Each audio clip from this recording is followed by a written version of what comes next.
PT Bank Tabungan Negara (BTN) Persero memperkenalkan logo baru. Tentunya perkenalan dengan logo baru ini sesuai dengan transformasi dan juga capaian kinerja perusahaan.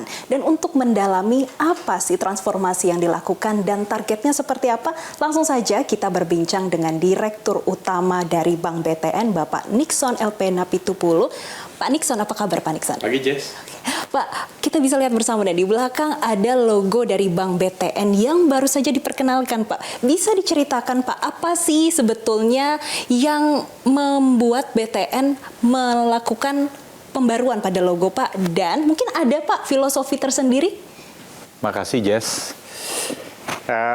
Ini sebenarnya nggak tiba-tiba ujuk-ujuk kita bikin logo gitu ya. Ini ada cerita panjang sejak 5 tahun lalu kita lakukan transformasi, kita memperkuat bisnis proses, risk management, sehingga proses keputusan kreditnya jauh lebih baik hari ini. Kedua juga cara layanan gitu ya, digitalisasi. Sekarang hari ini kita lihat di BTN udah 1,3 juta nasabahnya pakai mobile BTN itu ya. Dari tahun lalu lah udah mulai kita dorong mobile, target kita tahun ini 2,5 juta users.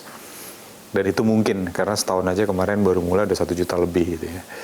Dan yang ketiga yang paling banyak kita rubah lagi adalah bisnis proses, target market. Kalau selama ini kan orang kenal BTN tuh KPR, rumah subsidi ya. Kita udah mulai masuk juga ke rumah-rumah yang middle class.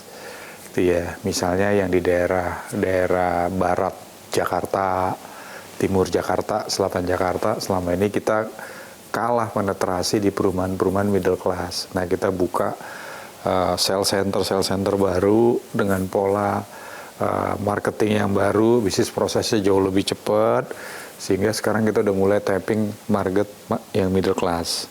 Nah, kalau dari BTN sendiri strategi atau mungkin ada penyesuaian dengan pasarnya, Pak, yang dilakukan mungkin dari sisi nanti penyaluran kreditnya atau seperti apa, Pak?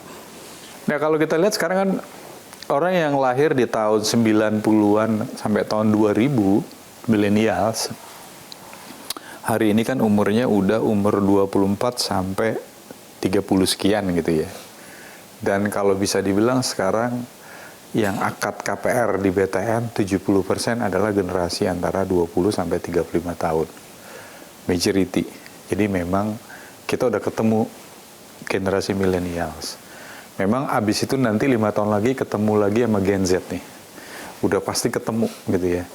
Dan memang di BTN paling banyak kebetulan dari dulunya itu adalah first home buyer.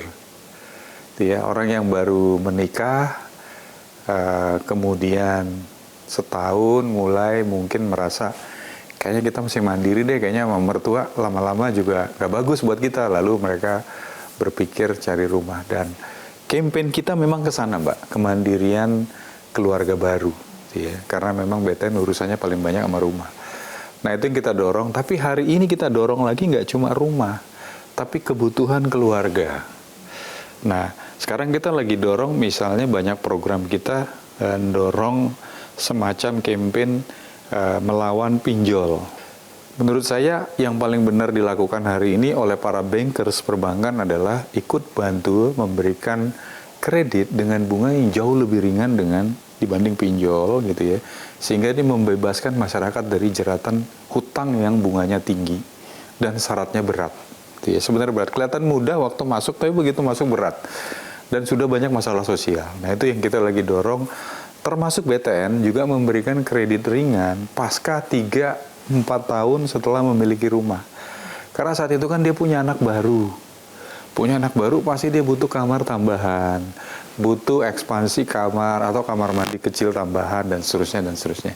Nah, untuk kebutuhan ini pasti dia butuh sesuatu yang baru gitu ya. Kalau BTN selama ini kan cuma KPR saja.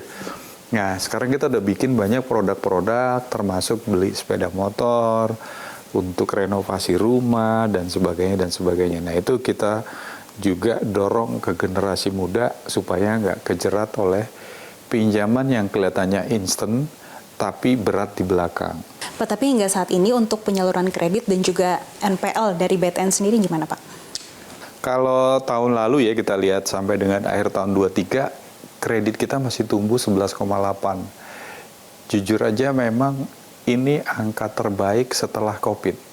Ya, pertumbuhan kredit nasional juga 10%, jadi pertama kali double digit juga. Setelah sekian lama karena COVID ini di single digit gitu ya. Nah ini artinya nih sebenarnya gairah baru di ekonomi gitu ya kalau kredit tumbuh, apalagi di rumah. Rumah itu kalau satu rumah itu yang kerja 5 orang, Bu.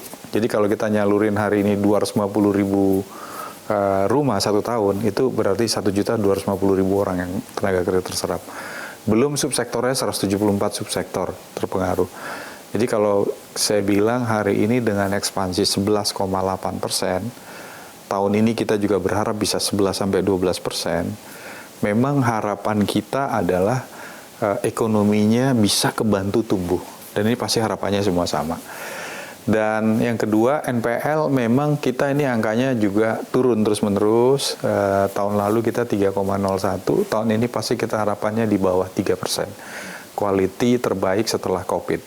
Dan menurut saya itu pasti bisa kita capai tahun ini. Memang challenge-nya adalah pertumbuhan dana pihak ketiga tahun lalu hanya kepala 3-4%. Itu challenge-nya di sana. Jadi liquidity yang mensupport pertumbuhan kredit itu yang menjadi tantangan di tahun ini.